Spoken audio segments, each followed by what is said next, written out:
1 PS, and we're back with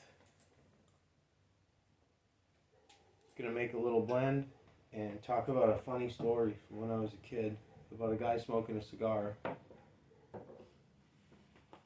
I come from like a product of the 80s, a divorced family. Hold up, I got to get my readers. Anyway, have you ever seen that movie, The Big Short? Oh no, pardon me, Wolf of Wall Street. You remember at the beginning of Wolf of Wall Street, it was after the stock market crash, and the main character, um, I believe his name's Jordan Belfort in real life, I believe.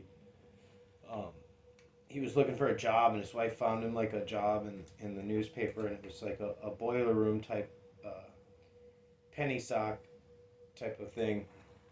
And well, in the 80s, Piper Jaffray and Hopwood, the big brokerage firm, set up things like exactly like that movie. And my mom went to work for one. She'd tell everybody she was a stockbroker, and they did have like 50% commissions or really high commissions. And like her one win was she got like a $10,000 commission, and I think that was like her only good win that she had. It was Telefones de Mexico was the company, the penny stock that she's got somebody to buy, which is like I guess was like back before when there was like kind of a monopoly on phone companies. That was Mexico's phone company, supposedly. This I'm remembering this from when I was a little kid. Anyway, so my mom moved away. She ran off with a guy that worked there, and they ran off to Illinois.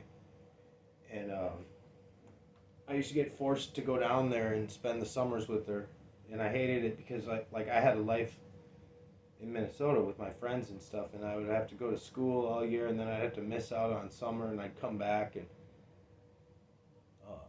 my friends had, some of my friends had become enemies, and stuff like that. People that I liked or didn't like were now friends, and it's like, and I was always like drifting further and further away from my little group. I'm gonna mix up a little bit of this. This is X3, and it's 4 parts Oops All Burley, 3 parts of this Virginia Perique, and 1 part Quorum Shade, chopped up Quorum Shade cigar. That's what I'm doing while I'm going to be talking. So I'd go down there, and my stepdad, he's a jerk, but he never like beat me per se or anything. There's a little bit of physical encounters between us, but he wasn't like, he was just drunk, and I think they were both on cocaine. I've never seen them do it, but I really think they were, because that was the thing back then. And anyway, he ended up getting a job with which I hope is now defunct, because I know the education department just got defunct, but he was with the IEA, the Illinois Education Association. He was a union negotiator for them, and he would get like a lot of perks. It was a good job, I guess, because he had IROC Z28 that was paid for by them, or tax write-off or something. 1984 IROC Z28, he got it brand new, and he'd get like tickets to Cubs games, and him and one of his buddies would get all trashed and drunk, drive us to the Cubs stadium, and me and my stepbrother. And I remember that was some of the most scared I've ever been in my life, and out of control I ever felt in my life, being in a car with 2 drunks. I remember he clipped a parked car one time, kept going, stuff like that.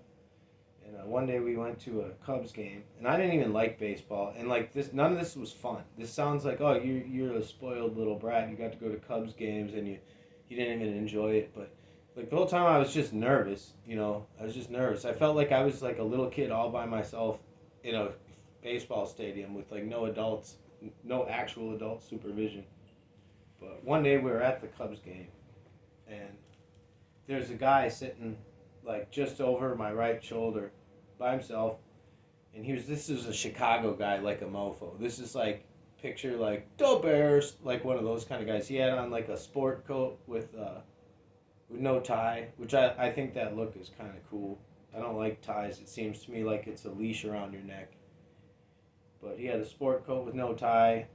He was kind of stocky. He looked like he could have been a football player when he was young. And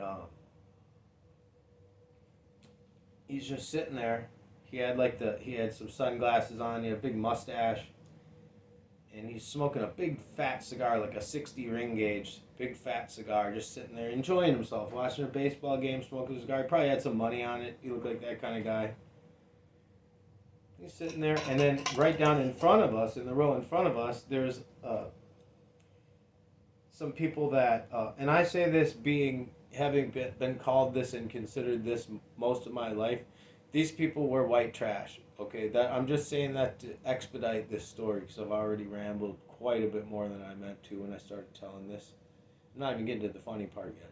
So there's a couple guys. They're '80s type of, like wife beater wearing, like hard rock, hard rock type of people. Heavy metal, not heavy metal yet, but like hard rock, like not like the hair band heavy metal yet, but like more like they listen to like probably classic rock type guys. They had long hair, and their girlfriends were like beastly, and they're all smoking their cigarettes and drinking. Everyone was drinking.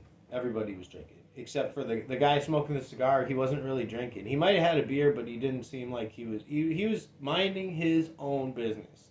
And you could smoke there. This was before no smoking. It was considered outdoor because it's Wrigley Field, I think is what it is. The Cubs, the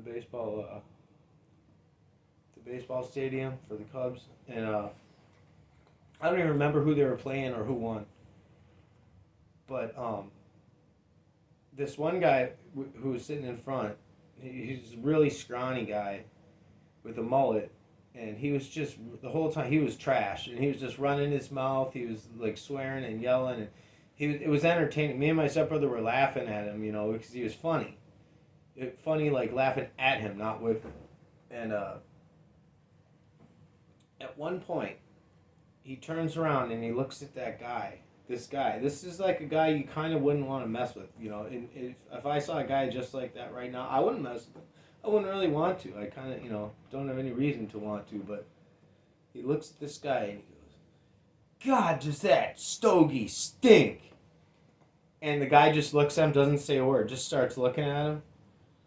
And he's like, oh, you think you're tough. Oh, you think you're tough. The little skinny dude keeps saying to him, he for like about maybe, I don't know, not long, 5-10 minutes, he's berating this dude. And he's like, oh, you think you're tough? You think you're tough? Let's step out and let's step up outside, whatever you call it, out. You go up the stairs and out into like the big hallway around the stadium. So let's go step outside. And, you think you're so tough? Come outside with me. Come outside with me. And all this stuff. And the guy just stares, looks at him. At one point, he like lowered his sunglasses so you could see his eyes and looked at him. And the skinny guy, he gets up, he gets in the aisle, he's going, come on, calling him every name in the book. He's like, come on, man, come on. And he goes out there, and the guy, all of a sudden, he just gets up. He had a newspaper, he folds the newspaper up and puts it under his arm, and he walks up the stairs too. And about 3 minutes later, the big dude comes back and sits down. The guy who had the cigar. He's still got his cigar. It's all short. He's been chooching on it. He goes and he just sits down and watches the rest of the game. And that other guy never came back. So I don't know what happened. I don't know if like the security got him. Probably not, because it was really wild there. They probably had a straight up fight, and he left the guy beat up. That's what I think happened. But that's the story of the guy that was smoking a cigar at the Cubs game, and some little twit was messing with him. And I'll always remember that story. That was funny.